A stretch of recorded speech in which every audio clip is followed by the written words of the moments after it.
Welcome to Kiss Kiss Bang Bang, the big butch manly pop culture podcast that will finish him. I'm Andrew Wheeler. And I'm Shane Holland. What was that gesture? Today we are talking about Mortal Kombat II, directed by Simon McQuoid, written by Jeremy Slater, and starring Carl Urban, Adeline Rudolph, Jessica McNamee, Josh Lawson, Ludi Lin, Mecca Brooks, Tati Gabrielle, Lewis Tan, and I guess everyone. Are you in it? Yep. Am I in it? Maybe. It's a lot of people on that selection screen. It's an ensemble. Ensemble, where say on Knives Out.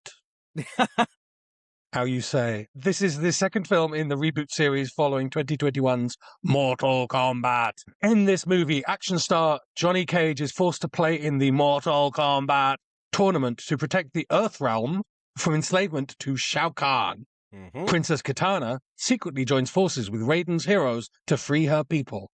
Lots of fights, gore, and fatalities ensue. We're trying something new with this episode. I have not seen the movie. Shane has seen the movie, and Shane is going to tell me about the movie and rate the movie. It's an exciting new twist on the format, something we will do from time to time. We're still going to do episodes where we've both seen the thing we're talking about, but we're also going to do more episodes, I think, where only one of us has. That allows us to split the labor a little bit and also makes it a bit more of a conversation.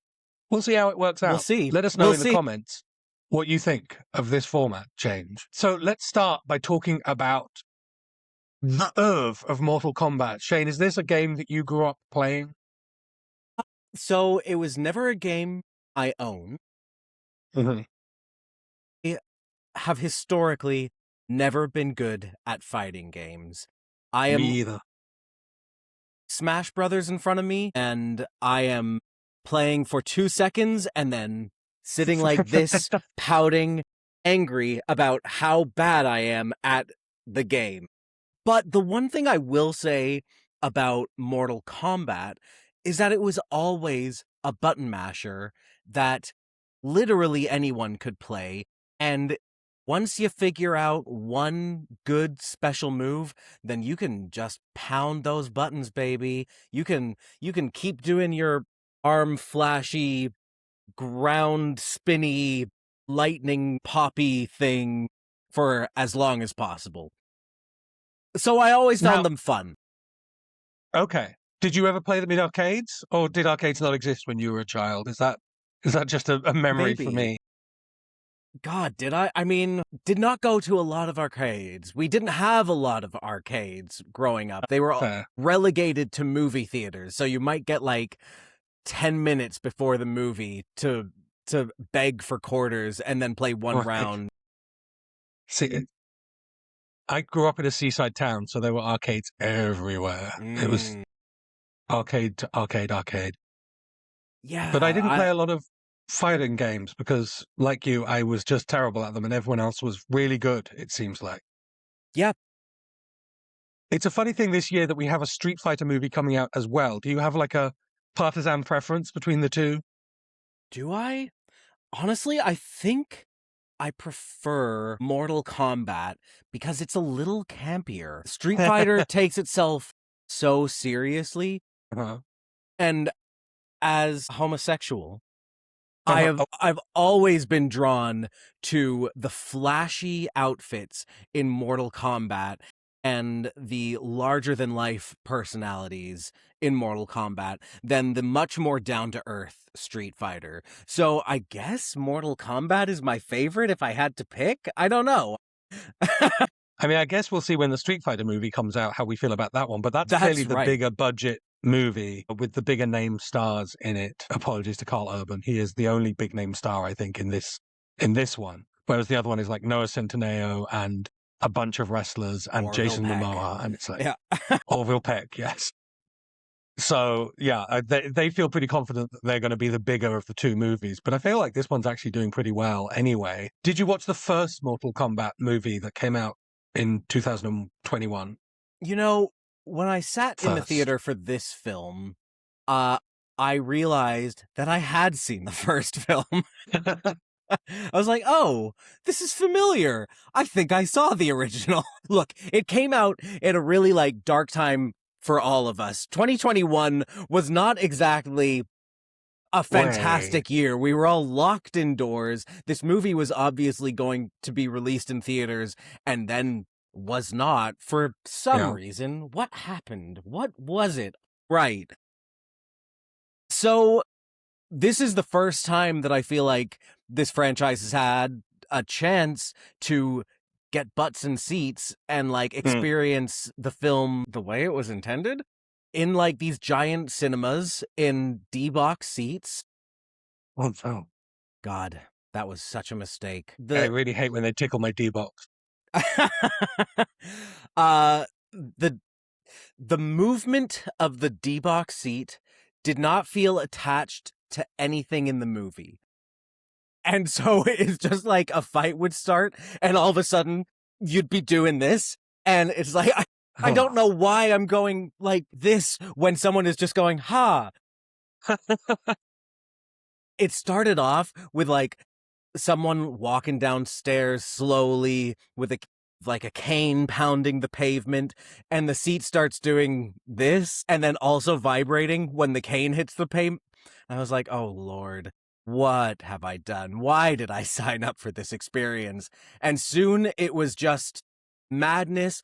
Why did I bring a drink into the theater and put it into the seat that moves like this?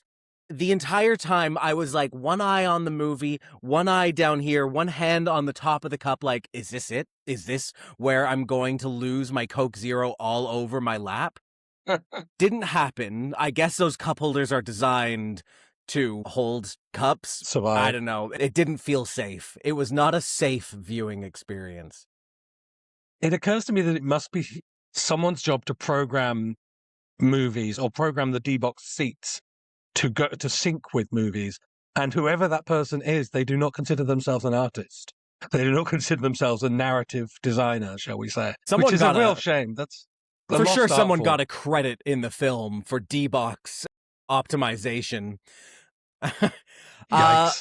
Yeah. So, okay, that aside, this film was a fucking riot. It was Okay. so campy. This movie knew what it was doing and it achieved it. The fights were incredibly choreographed and they elicited literal gasps and groans from the audience I was Wow. with, particularly from me. I might have been the loudest gasper and groaner in there, but it was earned. The dialogue, the plot, very thin. But that is not what anyone paid the price of admission for, you know? We came here for the head stomping and the kicking to the chest and the spikes coming out of the floor. I didn't come here to learn about Sindel and Katana's relationship. I didn't come here to care about the Earth realm. I came here to see people fight. Fight. Fight! Was it a busy theatre? Not particularly. I went Okay. I went at 10 o'clock on a Wednesday, so not exactly peak movie watching time in general, I think. Fair. Okay. Was it or maybe it was even a Monday, like truly the most dead day in the theater. But, I saw a family, I saw couples, Okay. there were people in the seats, and the movie is doing pretty well. It came second to The Devil Wears Prada 2 in its opening weekend, but I think it's already recouped its budget of only $80 million, whereas I think Street Fighter is probably in the $100 million plus club. Yeah. Am I right in thinking that in the games as well, Mortal Kombat 2 was the game that broke out? Like, I have some dim memory of that being the case. That Mortal Kombat 1 wasn't. I think for both Street Fighter 2 and Mortal Kombat 2 is when they both arrived. Okay. Because they expanded the cast of characters. Of course, these franchises have always been in competition with each other. I don't think this is the first time in history where a Mortal Kombat and a Street Fighter movie have come out at the same time. Looking to you, 1995. Yeah, they definitely had to go bigger and better to compete against their main competitor. And I found this a successful outing for this franchise. Really, it really worked for me. And it was all held together by a wonderfully fun performance by Carl. I mean, he is the big name of the movie, as I said. So you understood why he agreed to sign up for this movie filled with direct-to-TV actors. Wow. Shady. It's good to know your niche in life. I mean, look, he's had a fantastic run on The Boys, a show I still haven't seen, but I think this is probably in his wheelhouse. Like, he's just becoming, he's been an action star for nearly 25 years now. Right, yeah. So why not? He knew this was going to be a good paycheck. He had fun with it. Yeah. Everyone else took it really seriously, by the way. Good. That seems like about the right balance. All right. Should we get into our 5 pillars of queerness in moviegoing, our gay rating pillars? We Yes. start by asking about the women. Were the women kick-ass? Were the women cool? Were the women treated well by the script and the performers? Yes, no. Okay, some really fun performances. There was not a damsel in distress to be found. Great. Even the kept woman character of Sindel ends up being this banshee hag who kicks total ass. So the headliner is Adeline Rudolph as Katana. And she really knows what film she's in, and she does a fantastic job, kind of akin to Carl Urban, in grounding the film by being aware of the film she's in, but also delivering a really good performance. She is the princess of the something realm. Who cares? She's the princess of a realm that was taken by Shao Kahn, and she secretly joins forces with Raiden to get her realm back. How Katana got her groove back. She has the best fight scenes in the movie. She just kicks ass. It was so much fun watching her spin around and use her fan blades and use her hair ribbon to decapitate people. Really incredible stuff. Super fun. And she's matched with Tati Gabrielle, who I think was in the Uncharted film. Yes. She and plays then Sabrina. Yes, that's right. She plays Jade, who is Katana's handmaiden, bodyguard, protector, but she is on the side of Shao Kahn. She was hired by Shao Kahn. Right. Shaka Khan. I have, in my brief glance at social media this morning while doing some background, saw the worst of humanity, is Mortal Kombat woke now? Comparisons of this is Jade from the video game, this is Jada, referencing Tati's bald head look. And I mean, call it what it is. Racism, misogyny, homophobia. People do not like this character, which means, girl, she's serving. She is doing her job. You are not doing your job if you are not pissing off those people. Do these people not know to keep Will Smith's wife's name out of their mouths? Out their fucking mouths. And I thought she did a really fun job. No one is serviced by this story. It's so hard to say, she had a great part, and I couldn't wait to see her character growth. There's no growth here. The only growth that is experienced is people being resurrected from the dead so that they can fight again. Oh, okay. So death not really much of a hindrance in this film. God, no. But really cool staff. When she reveals that it's glowing green on the inside, it's this fabulous moment. God, I just loved watching her spin it around and shoot magic from it. Really great. Then we have... Go ahead. I love Tati Gabrielle. She just has this cool factor. So I'm glad to know that she at least works for the gays and maybe is angering all the right people to anger. Yes, she absolutely is doing that. Then we have Jessica McNamee reprising her role as Sonya Blade. I saw the first one. Yeah, okay. Look, I remember her. she's a great martial artist. There's room for everyone. Let's just say that. Yeah, yeah. I mean, she gets to be upset over the death of her partner, like cop partner, not partner, maybe partner, I don't know. All of these women are gay in my mind. I don't want to be mean. I don't want to be cruel. So should we move on? I think we should just move on.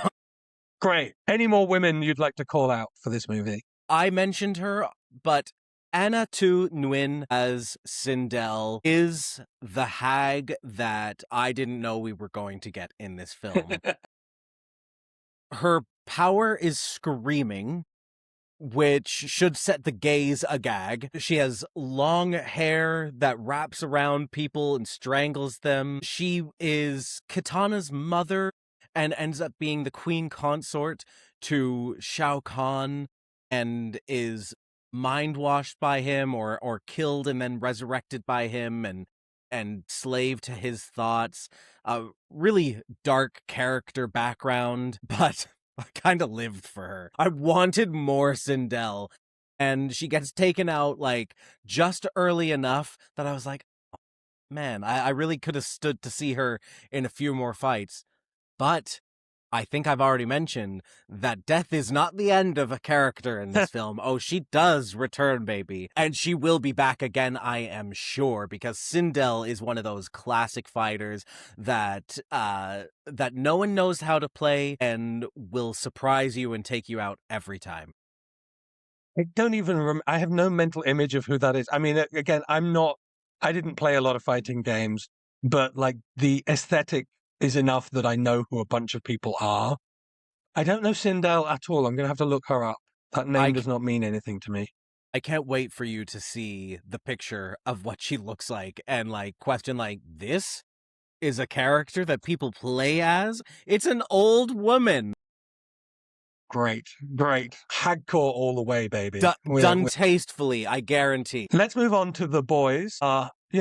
Men mainly serve the purpose of being eye candy in a movie. We all know that to be true. But sometimes they have a bit more depth than that. I see a long list of names in your notes. And it says a lot about me that I recognize most of these actors' names. But I would think the general public would not know who anyone under Carl Urban is. You're right. Because I know two of these names. Right. And I've seen the first film. Right, most of these people are in that. Yeah. Okay, yes. Carl Urban is the headliner. He is Johnny Cage. And he's really fantastic in this film, like I said. And I mean, what? He must be 50 at this point? Yeah, early 50s. Early 50s. I still have the hots for him. Even with his wrinkly face, I am really into Carl Urban. My age is increasing as well. We are filming this on the weekend of my birth. Mm-hmm. And I guess as people get older, I have to get a little bit kinder to myself and to others. He still got it. He's still fucking hot. And he looks really hot in this film. And like I said, he just does a great job at knowing he's in a campy movie and delivering a campy performance and going all in on that. But we also have Louis Tan, who I discovered in the first film and who I rediscovered in this film as Cole Young, who, I mean, his power is he wears this suit of armor that when he gets hit makes him stronger. He also has like I don't know the names of weapons. I don't know. It's like a stick that goes like this and it has a grip and then flip it and then you get it. Yep. He is not in this movie as long as I needed him to be because he is so sexy and he's got this amazing tight body and this adorable face. And God, And that face is the first thing to go. Let's say that. He was the character that was created new for the first of this sequence of Mortal Kombat movies, and fans basically hated him because he's not a video game character, is my understanding. Correct. And so I think that explains a lot about the fate of his character in this film. Barely mentioned and literally destroyed on screen. Wow. Yeah. But the dead can come back, right? I don't know if this dead can come back. They might find a way. Maybe they'll put him in the game. Honestly, that would be real justice for this character. Yeah. Martin Ford is Shao Kahn. Now, I'm not sure if he's the body or the voice or both. You don't see his face. But when I looked up the face of this man, I gasped. This is an attractive man. This is a sexy man. And knowing that he is that giant, hulking brute who swings a hammer and could smash my head in. I see what sort of a man this is. Tattoos on that skull type of man. Okay, I get it. I think I've said before that I have a type, and that type is problematic. You just gotta check all of those tattoos before you do anything, you know? Yeah. Let me see your if back. there's a Deus Vault in there somewhere, you want to make sure you're taking a step away. Yeah, I guess I will. Very sexy man. The role is very intimidating. I don't know. What can I say? He's a villain. He plays a big bad villain. He is reprehensible. None of these like I said, none of these people exhibit any character growth. Maybe Johnny Cage, who embraces his action star status and stops being down on himself, which is actually very relatable. As an action star. Yeah. Next up, Ludi Lin as Liu Kang. I think maybe the classic fighter from the franchise, like the very God, the Ken, the Ryu, the Ryu, the kind of boring everyday human character until Johnny Cage shows up, who happens to also wield the power of fire. I think he has maybe the best fight sequence in the entire movie. I also think this man is stunning and needs to be known by everyone. Mm-hmm. I don't know if I don't know if great actor. But this movie wasn't made to showcase people's acting abilities, so I don't really have a frame of reference. Yeah, I know Ludi Lin. He was in an episode of Black Mirror, Striking Vipers, the one where the two guys play characters in a fighting game and fall in love as their characters. He's also was in the Power Rangers movie. Like he's someone whose career I have followed because he's always been extremely beautiful, though he's had quite a lot of work done and looks a little bit different from how he started out. So like when you start out in life that beautiful, I don't think you need to get all this work done, though apparently he has had some facial injuries that have to be accounted for, so who knows. That explains. But yeah, he's always been, he's a reliable body, shall we say, in these sorts of things, but yeah, maybe doesn't come with the chops to be a real leading man. I think both Ludi Lin and Louis Tan auditioned for Shang-Chi back in the day, the role that went to Simu Liu, and certainly a lot of Louis Tan fans were like mad about it, that Simu Liu got the role and their boy did not. But I just think Simu's a better actor than these guys and more charming, and also has the work ethic of a goddamn horse. So yeah, I can see why they went with Simu in the end, but it's good to see these other boys are finding their niche, shall we say. The more we do this show, and particularly like when we get episodes that get, like a lot of eyes on them, I'm always hesitant to say this person isn't a great actor, because I don't ever want this to come back around to me. I am not an actor. Sure, I tried. I don't do that. Like, I was so unsuccessful that I'm doing this. So for me to judge anyone's acting abilities is like, fuck you, Shane. Yeah. Who the hell are you? And we don't want it to get back to them. Like, I don't want any of these actors to hear us saying that we don't particularly rate them as actors. Like, that's not what this is about. No one needs to hear me say Jessica McNamee should not be in movies or television. Hey, now, she should be in movies and television. She shouldn't speak in movies. Wait, that's worse. Is that the part? Is that the part that the internet is going to catch? Okay. Niche. Everyone has a niche. And everyone has a niche. I hope they succeed in their niches. That's Honestly, what I'm going to say. This is the perfect niche for so many of these people. Like, these are huge money-making movies. You get to be like a stuntman, and you get to do these really cool special effects every day of your life. What a cool job. What I wouldn't give to have like 5 acting lessons and then be in a film like this. I will say, looking down the list of names, I don't know Max Huang, but Joe Taslim, Mehcad Brooks, Josh Lawson, these are all people who I've seen in things who are good actors. These guys can all, like, they are not martial artists who act. They are actors who have learned fighting. And that was evident, particularly from Mehcad Brooks as Jax, who has some real chops, doesn't have much to do in this film. Well, that's a shame.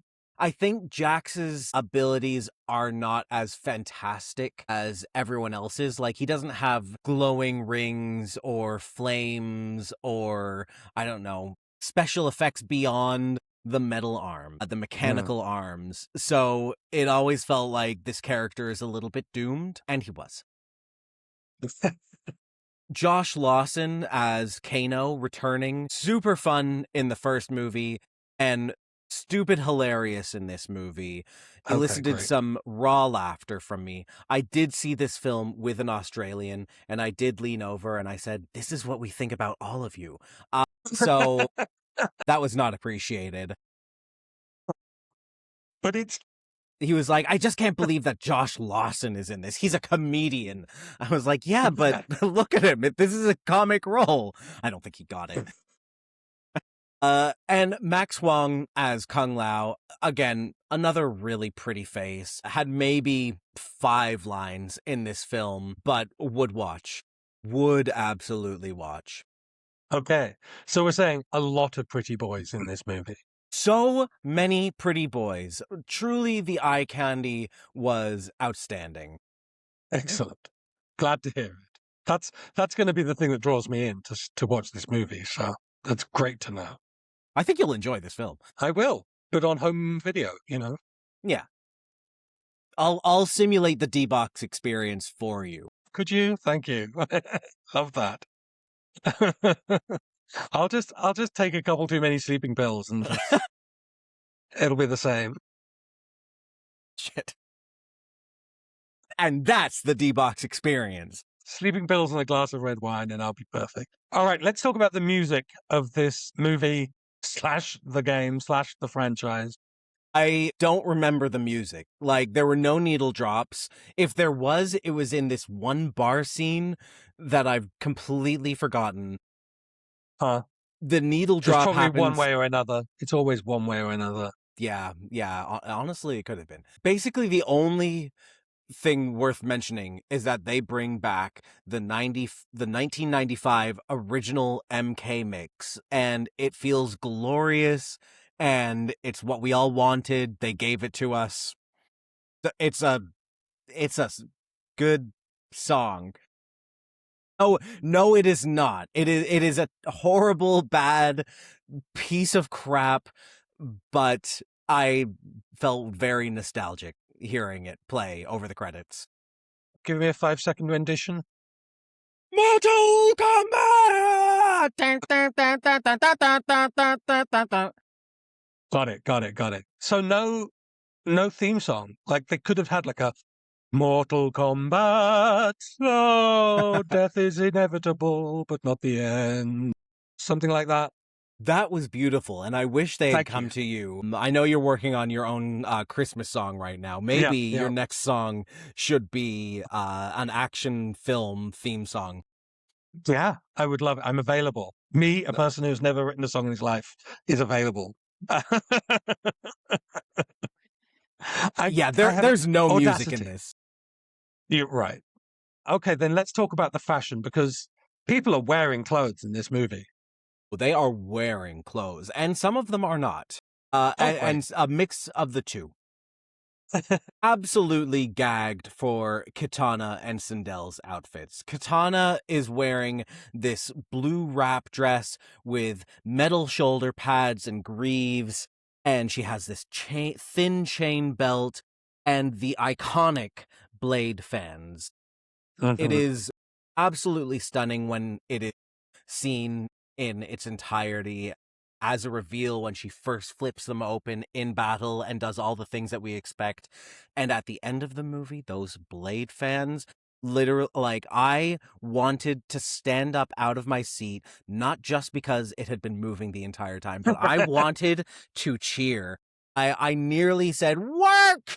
in the theater when those blade fans did those things, but there was a family sitting right beside me and they happened to be black. And as a mixed race person who's very white passing, I thought maybe that wouldn't be appreciated. That's the most sensitive person at the Mortal Kombat movie. Did we get a good thwarp effect at any point? Well, it's more like a sing thwarp. Okay, okay. Sindel, like I said, very hag, very banshee, but she has this wonderful, like, spidery lace metal collar that leads into a deep purple gown, but she's also kind of ghostly, so it's a gray, deep purple color, and then this long, flowing gray and black hair. It was just giving mother, and I really appreciated the outfit. Then, of course, we have Liu Kang wearing the classic white gi with wide red belt, just looking so trim and so buff.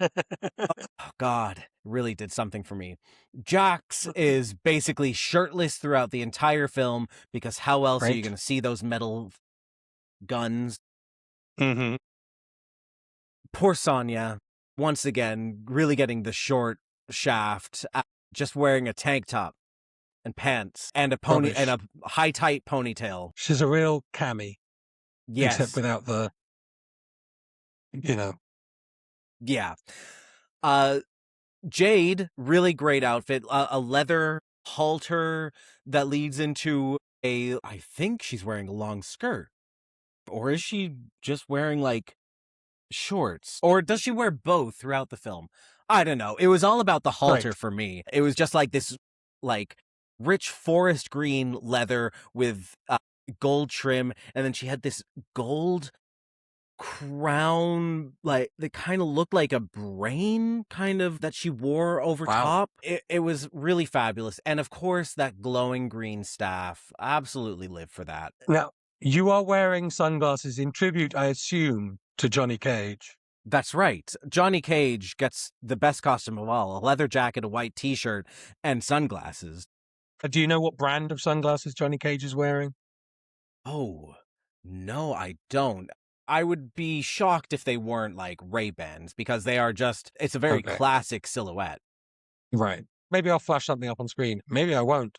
We'll see. Oh, yeah. I'm sure I could have done that research to find out. Okay, so what would you say is your favorite outfit overall? I mean, it's got to be Katana. Katana? The first was the best. Truly, it's just such an astounding piece that has so many intricate details. And there was a great first look article in Entertainment Weekly that featured Katana, and you can really see the details in the dress because in the film, like, she is truly flying across the screen for the most part. There's moments though where she stops and has quiet chats with Jade or Raiden where you get to really see the full detail of it, but it's just stunning and outstanding and really brilliant work by the costumers. On top of the costumes, the set design was really beautiful, which feels surprising to say, but I feel like the sets from Mortal Kombat are kind of equally remembered as a high point or as like as some of the best parts of that game, like Raiden's Dragon Temple that is a bunch of walkways connected to these long mountain peaks. Really wonderful design. There is this fight that happens in a I'll call it a void, a black void, a void space. It's just this temple that seems to be on the edge of a black hole. It is, and I think it's making the rounds on TikTok, so it shouldn't be very hard to find what I'm talking about. Mm-hmm. Stunning. Beautiful, matched with the choreography of that fight. It was the best scene in the entire film. I think it's Joe Taslim as Mm-hmm. Bihan who's fighting against Liu Kang. And he is whipping around this saw blade hat, and Liu Kang is like shooting fire. It's just this mix of like flashes of fire, this blue black spinning void in the background, this golden hat spinning everywhere. It was just a visual feast. Absolutely lived for it. Some lush forest landscapes. We see a bit too much of the town. Shao Kahn's, I don't know, village, in a way that made me feel like, did we run out of money? We've done a lot of set pieces here. Speaking of Bihan visibility, it's time to get to our last of our five pillars that determine just how gay a movie is. And that is the queerness. Does Liu Kang have a boyfriend? I'm afraid to say that, considering the amount of women fighters and male fighters who I think are historically pretty, Light they're in the loafers? a little light in the loafers. There is no crushing on anyone in this film. They, like, if anything, they try to pass it off as sisterly between Jade and Katana, but I don't know. There's something about the way that Jade looks at Katana that makes me think they're a little more than sisters. Uh-huh. They're just two single women who share a life together, and they happen to That's live right. together. And they adopted a cat, and they You share didn't their have to finances, lead and with they the share a cat. bed. A cat. There's no cat. Damn it. I'd be afraid that if there was a cat, it would have been eaten by the character Baraka, which is just a gigantic mouth. Fair enough. Well, that's queer. Yeah, honestly. And actually, now that I think about it, Baraka was really into Johnny Cage. So maybe. But no. There is truly, like, there is an absence of sexuality in these films that feels intentional, even though they're rated R. Like, no, Right. children aren't coming to the theater to see this because they would have to be escorted by their parents, and parents want a night out sometimes. Yeah, it's shocking how little sex there is. Like, the men are desexualized by wearing all this clothing. The women are showing all this body, but no one is lusting after them. Like, this movie, it really stayed in its lane. I will give it that. So the movie is completely desexualized, and yet the incels are still finding things to be mad about. This is the lesson. Never worry what the incels are going to think, because they're always going to find something to complain about. That's right. Maybe we shouldn't have killed Louis Tan's character. Oh, spoiler. I picked up the clues. Yeah. All right, let's get into our scoring for this movie. Your scoring for this movie. Scoring. We start with a base score of between 0 and 5 points. We then score on the 5 pillars that we've just been discussing. That is the women, the boys, the music, the fashion, and the queerness. That gives us our gay score. We combine those two for a total score, but we may apply a 1-point penalty if the film is offensive in some important way. So fart jokes, not offensive enough. Has to be basically brazen bigotry. Depends. Actually, no. We did watch Austin Powers, and We did. Oh yeah. No. So if we could have given a penalty for fart jokes, that would have been it. Fortunately, I feel like it gets the penalty in all kinds of other ways. All right, let's start with your base score, Shane. How good is this movie? This is a solid 3. I was going to go back on my word there. It's not a good movie. I'm just going to put that out there. But I didn't go there to see a good movie.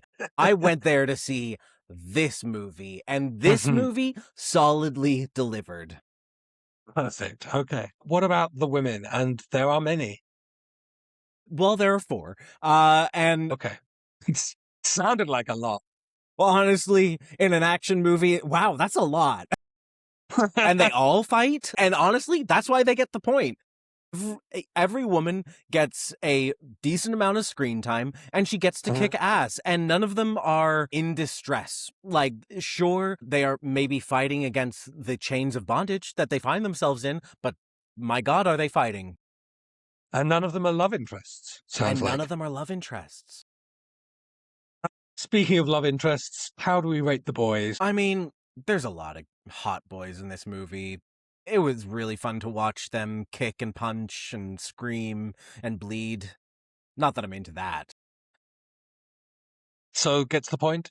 It gets the point. The music of Mortal Kombat II. Absent. Okay.